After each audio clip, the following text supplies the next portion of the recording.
Thank you. Good afternoon and welcome to the Community Culture, Arts and Sports Committee, the 10th of the year. We've got all councillors in attendance this morning, so I'll hand over to you, Councillor Kunzelman, for our acknowledgement. Thank you, Chair. Today this committee recognises the traditional custodians of the land on which we meet. We support their right to democratic representation and social inclusion. Ipswich City Council respectfully recognises the ongoing challenges faced by Aboriginal and Torres Strait Islander people, and this committee supports their inclusion and participation in community, cultural, arts and sports activities. Thanks, Councillor Kunzelman. Do any members of the committee have any declarations of interest that they wish to make? We'll move on to item number 1, which is the confirmation of minutes of the previous committee meeting. The recommendation being that the minutes of the Community Culture, Arts and Sports Committee held on the 12th of October 2023 be confirmed. I'll happily move those. Do I have a seconder? Thank you, Councillor Kunzelman. Any corrections or alterations? No. I'll take that to the vote. All those in favour? That's unanimous and carried. The second item on the agenda today is the Community Funding and Support Allocations Report 1 July to 30 September 23. This report is concerning the allocation of Council's community funding and support programs for 1 July through 30 September. In the 3 months from the 1st of April to the 30th of September 2023, Council approved 77 applications across 64 unique applicants, allocating a total of $333,298.20 to a variety of community events and projects. All of the successful applicants and projects are detailed in attachment 1. Would anyone like to speak to a council officer? I'll move this recommendation here that the report concerning the allocation of Council's community funding and support programs from 1 July to 30 September 23 be received and its contents noted. Do I have a seconder for that? Thank you, Councillor Doyle. Now open that up for any discussion. If I may, Chair. It's great to see the community apply for these grants, and it's amazing the number of projects, events that they have, and you've already said 77 applications across 64 different community groups, and $250 million out to the community as well. So it's great to see these community groups applying for these grants and getting those real benefits for their sporting community groups. Yeah, 12 events, 8 projects, 20 councillor discretionary funds, which has proved very useful for the turnaround time frame in our community, 2 quick response grants, and very pleasing 10 successful RADIF applications, and that's more than $80,000 to our local artists, which is absolutely amazing. So thanks to the community development staff, particularly the funding officer. There's one particular staff member down there who takes calls all throughout the day from our community, and we only ever have 100% satisfaction in terms of the feedback from the community, so keep up the good work. We'll put that to the vote. All those in favour? That's unanimous and carried. Moving on to item number 3, which is the Ipswich Library Survey Report 22 to 23. This report is concerning the Ipswich Library Survey Report 22 to 23, which provides a summary of 2,058 responses from the community on Council's library services, with respondents rating their overall satisfaction with the Ipswich libraries at 91%. I'll just call for a council officer if I could.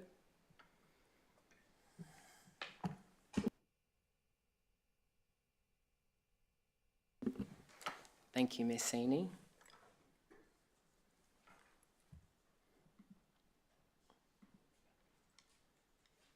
On Ms. Sini's way to the lectern, I'll acknowledge that this is the 2nd year in a row where we have a really great representation from the community actually giving their feedback on that survey, with more than 2,000, and 2nd year in a row in that 90% plus satisfaction rating.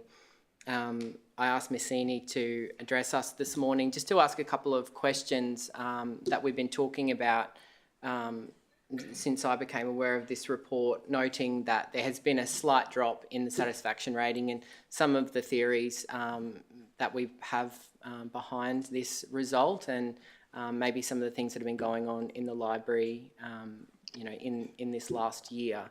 I don't know if members of committee are aware of some of the behaviour problems that we've had in a few of our libraries, but I've asked Ms Sini if she'd like to come up here and talk to us a bit about some of those troublesome kids that we've had in the libraries over the course of the last 12 months and some of the strategies that you've put in place to kind of improve the working conditions for both the staff, but also make the library a nice place for our community to visit as well. Do I introduce myself? Please. I'm Gail Seni and I'm the Library Branch Services Manager. If you would. Okay, so we have different behaviours at different branches because the communities are quite different, and at Springfield we've had a lot of success.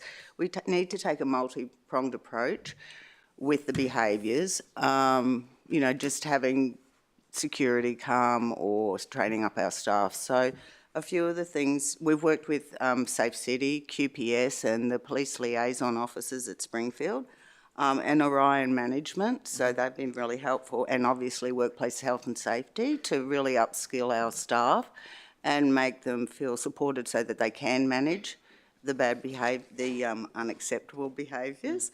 Things like vaping, loud swearing, intimidating other customers, being rude to the staff and generally unacceptable.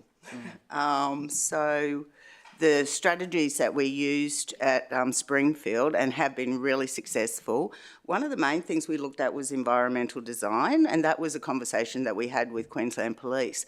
So we looked at changing our furnishings. So we had booths and things that gave people like the opportunity to be not clearly seen. So we've changed all of the furnishings upstairs so that it's low profile, easy visibility for our Safe City cameras and for the staff. We've increased the staff. So with the staff we've done, they really needed to be empowered to be able to manage this because it's quite confronting and wearing, to be quite honest. And some say this isn't what we signed up for. Yeah, absolutely. Yeah, so we've had de-escalation training and wellbeing and effective coping strategies training, EAP sessions, and we always have debriefing sessions. The change in the environment that we made on level 2 at Springfield has changed the behaviours there. We're just not seeing anywhere near it. And I think the staff are competent to have those conversations with the people that are, demonstrating unacceptable behaviour. Rosewood is, and so that's been really successful at Springfield. Rosewood's quite a different environment, and they're different behaviours. Basically, we have 50, 60, 70 students come to the library in the afternoon, and as much as you would normally think, well, we love that, that's exactly what we want, it's difficult. They get bored. The community services team facilitated a meeting with some stakeholders, so library staff and school leaders, and they've actually identified that there's a clear gap in free accessible activities for young people in Rosewood. They've actually established the Rosewood Collective Action Group, which is working with all stakeholders there. And so we're having library programs now. The PCYC is running programs and they're looking at more programs, and that's one prong of it.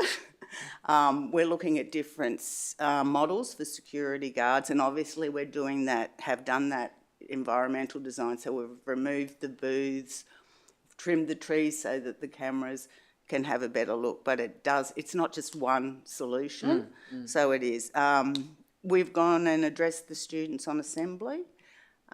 We now have some other things in place where the staff will, if the person that's been asked to leave, or the child, or they're an unintended child, we actually, if they're a member, we can contact their parents, and we just contact them. We have some scripting, and then we ask the parents to come and collect the children. because we have had feedback from our other customers. They're intimidated. There's an older section of the Rosewood community as well, and coming into the library with 50 raucous teenagers isn't a pleasant experience, which I think has had a lot to do with why we've dropped a little bit in that percentage. We're also, for all of our branches, we're just rolling out a conditions of entry, which just is a tool that empowers the staff to be able to have those conversations with people. I don't think that a sign stops behaviour, Not necessarily. but it's about the staff being able to talk to our customers and get them on side. They also greet those children. So they actually stand at the door and greet the children, and if they know their name, hi Tom, come in, with the hope that developing those relationships will also improve the behaviours. Thank you. Yeah, it was some good insight for me as well, and I hope for the committee to hear that as a really good success story that, in the face of this challenge that's only emerged in the last 12 months, really in a significant way, impacting on the workforce, the libraries team have got in and got it done, upskilled their staff, done a good job of building those relationships with the community and trying to think outside the box. I think that you all should be commended on that. Thank you. So thank you very much. I just wanted to talk briefly. There is some commentary around opening hours. There always is.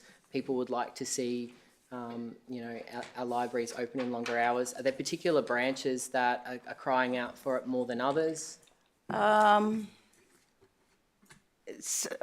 the kids, sometimes we get commentary around the children's library, but the children's library is open from 5 hours on a Saturday and 5 hours on a Sunday and one evening. Yep. So I think sometimes it's difficult to be able to accommodate everything, but there's an inconsistency in our hours across the branches because they were designed for different communities. So, for example, Redbank Plains and Redbank Plaza, I'd be wanting to look at their hours, for those late times that they start. So we are doing a body of work around that in preparation for the budget process. Lovely. Yeah. Awesome. Thank you. Any further questions, Councillor Gunzman? Not really a question, and thanks for your explanation. Councillor Milligan and I have been able to go to the Rosewood Collective Action Group meetings. Oh, lovely. Yeah, and we have great hopes for that. And thank you for all those things that you put in place to make it a better experience. I know I say this all the time, but I'm delighted with those results, and this is always borne out by my personal experience of 40 years, may I say. Yeah. Thank you. Thank you. Thanks so much.